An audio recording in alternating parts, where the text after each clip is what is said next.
Olá pessoal, chegamos ao nosso tópico 3.1, pergunta e problema de pesquisa, aspectos fundamentais para qualquer pesquisa científica. Gostaria de propor que a partir desse vídeo, vocês comecem a olhar mais atentamente ao seu redor e pensar um tema de pesquisa que seja de seu interesse.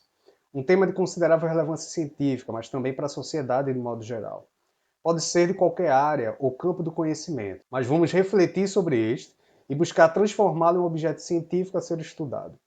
Afinal, o pesquisador competente procura sempre aprender e reaprender formas de pensar e olhar os fenômenos cientificamente. Um bom pesquisador tem a capacidade de transformar qualquer tema em algo que pode ser estudado cientificamente. A partir das leituras, reflexões teóricas e questionamentos, torna-se possível enxergar as coisas diferente de como os outros percebem, ou mesmo enxergar o que ninguém está vendo. Muitas vezes torna-se mais fácil quando nos debruçamos sobre algum tema que já temos certa familiaridade. Porém, isso não exclui a possibilidade e o prazer de mergulharmos em algo novo, em temas e assuntos desconhecidos. No vídeo de hoje, trataremos da importância da formulação da pergunta da pesquisa, como questionar os fenômenos, características das perguntas científicas, o que é um problema científico, como se dá a sua formulação e como se dá a construção textual, ou como deveria ser a construção textual do problema de pesquisa. A formulação de um problema de pesquisa, assim como a construção de uma pergunta adequada, são na maioria das vezes mais importantes que a própria solução ou sua resposta. A forma como construímos o problema e a pergunta de pesquisa irá influenciar em todas as outras etapas do estudo, por exemplo, na escolha da teoria e dos métodos utilizados. Antes de construir nossa pergunta, devemos nos questionar sobre o que precisamos saber para depois pensarmos no como proceder para encontrar a resposta. Ou seja, qual método, análise documental, análise de discurso, método etnográfico, dentre outros, melhor nos ajuda a entender determinado fenômeno através daquela pergunta. Contudo, por muitas vezes dominarmos um método específico, este acaba direcionando a pergunta de pesquisa. Devemos exercitar nossa capacidade de fazer perguntas originais, questionar o fenômeno de uma forma que outros não estejam questionando. Assim, podemos ao final fazer conexões com o que outros já fizeram, mas a partir de nossa originalidade, contribuindo dessa forma para o desenvolvimento do conhecimento científico. É importante que o estudo científico tenha uma questão principal. Você pode se interessar por outras questões mais abstratas ou mais específicas. Contudo, a pergunta de pesquisa deve ser aquela mais significativa e precisa para conduzir a investigação de uma forma original e criativa. A questão de pesquisa ajuda a manter o foco durante todo o estudo. Robert Stake, em seu livro Pesquisa Qualitativa, Estudando como as coisas funcionam, traz um quadro bastante interessante com algumas questões que podem ser consideradas científicas e outras que não são tão científicas assim. Ele também traz exemplos de assuntos ou áreas de interesse que são bastante amplos, por exemplo, o custo social da meritocracia ou a defesa da paz. Alguns exemplos de questões de pesquisas básicas amplas que o autor vai apresentar são, por exemplo, como é o apoio público para a criação de parques e áreas de recreação mais direcionados às crianças, ou por que a recuperação do vício em drogas não é mais eficaz. Alguns exemplos que ele vai trazer de questões para a organização de uma dissertação de mestrado, por exemplo, seria como os professores avaliam as criações artísticas dos estudantes nos locais considerados exemplares. O autor também traz exemplos de questões de pesquisa para organizar um pequeno estudo. Por exemplo, as atitudes em relação à obesidade estão mudando nos jovens desta comunidade? Questões informativas geralmente são muito limitadas para serem uma questão de pesquisa, mas podem ser bastante úteis. Por exemplo, o diretor é eficiente na utilização da verba, os motoristas deste local compreendem como o volume de tráfego afeta o aquecimento global. Problemas e escolhas imediatas talvez sejam importantes, mas geralmente não são considerados uma questão de pesquisa. Por exemplo, qual software de comunicação gráfica deve ser adquirido?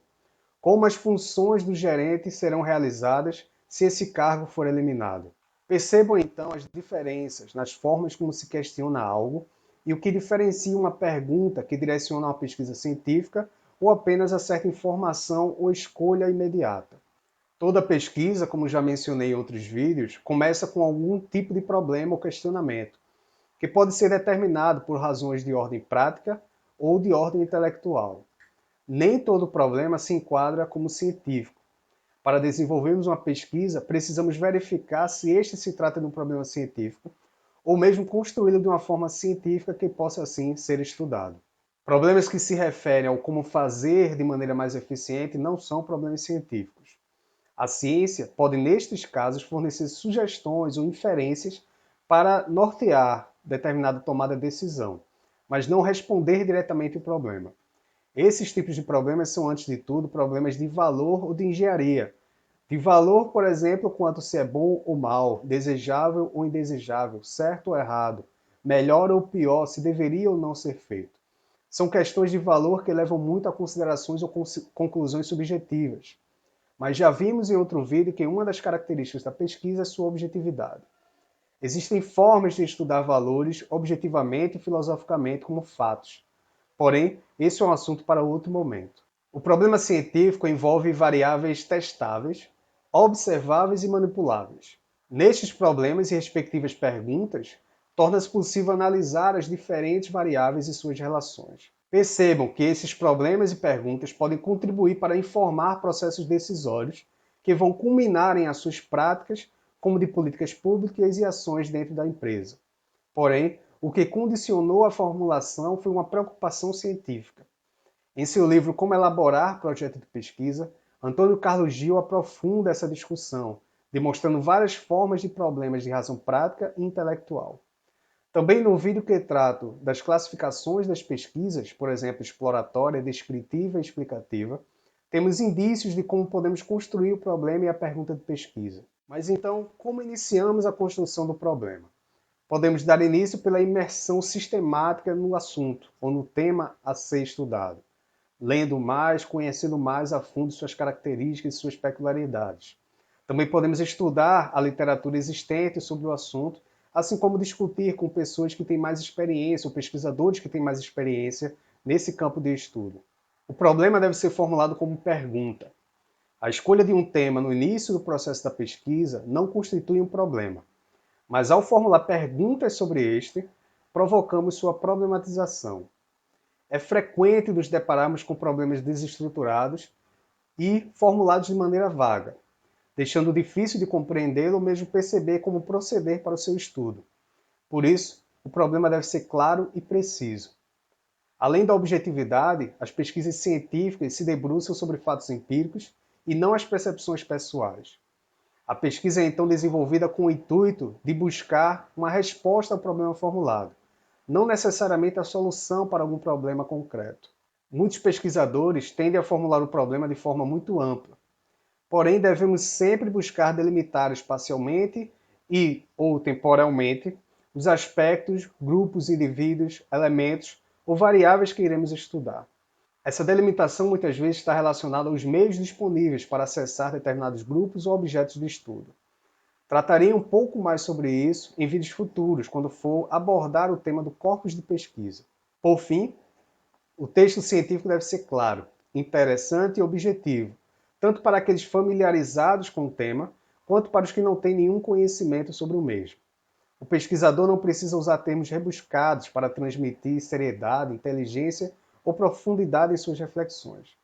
Deve-se pensar nos possíveis leitores ou públicos do texto científico e como se comunicar com estes. Por vezes, outras pessoas podem lhe procurar sobre um ou outro estudo que tenha sido realizado por você.